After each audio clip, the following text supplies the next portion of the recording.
cô cho mấy em được thức ăn để vào nếu mà em không nghĩ thì cho nó không thức ăn.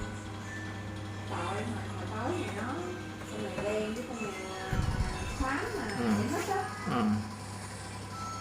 Đi nó quét nhà ra nè, nó có mấy hạt đồ ăn nó lộn nó ăn với hương.